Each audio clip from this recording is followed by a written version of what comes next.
Halo, kembali lagi bersama aku Ismi. Oke, hari ini dia aku yang ke-9 ya.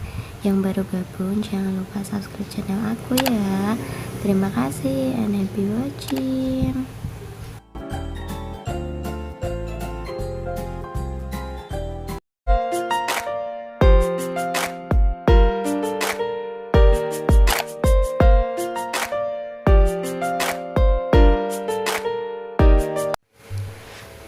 Oke, ini tuh sudah aku tata ya foto-fotonya, dan ini tuh sekitar ada 50-an foto yang udah aku cetak.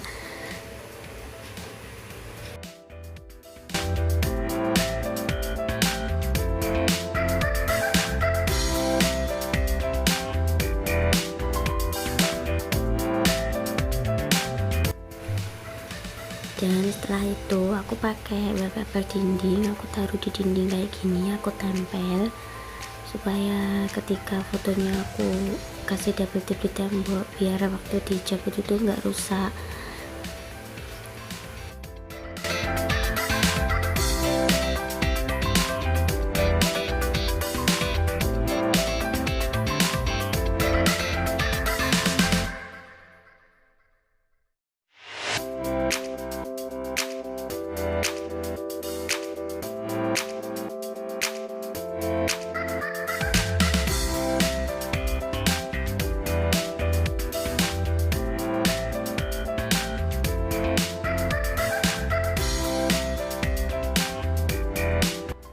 Setelah itu aku pakai double tip sama gunting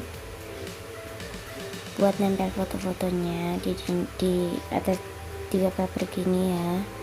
Aku tempelin double tipnya.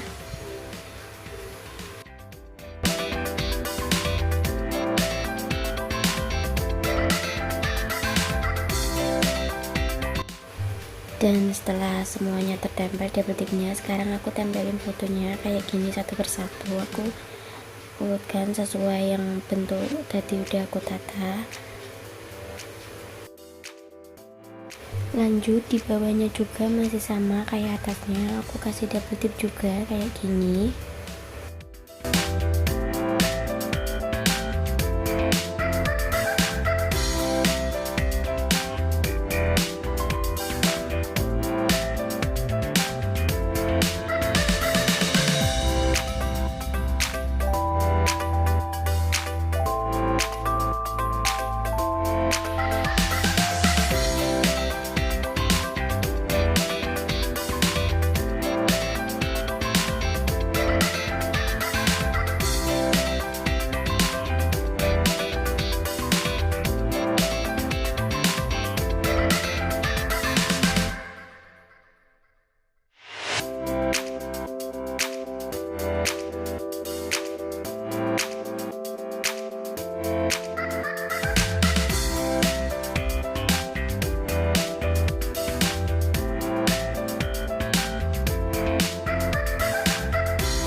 Dan setelah itu aku tuh potong wallpaper dindingnya itu pakai cutter kayak gini. Aku sesuaikan sama fotonya biar nanti bisa terlihat rapi.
Oke, setelah selesai semua dan hasilnya kayak gini. Yang mau coba di kamarnya bisa loh ya. Pokoknya jumlah fotonya itu sekitar 50 foto ya. Terima kasih yang udah nonton video aku sampai habis. Jangan lupa like, comment, share, dan subscribe channel aku ya. See you on next my video. Bye bye.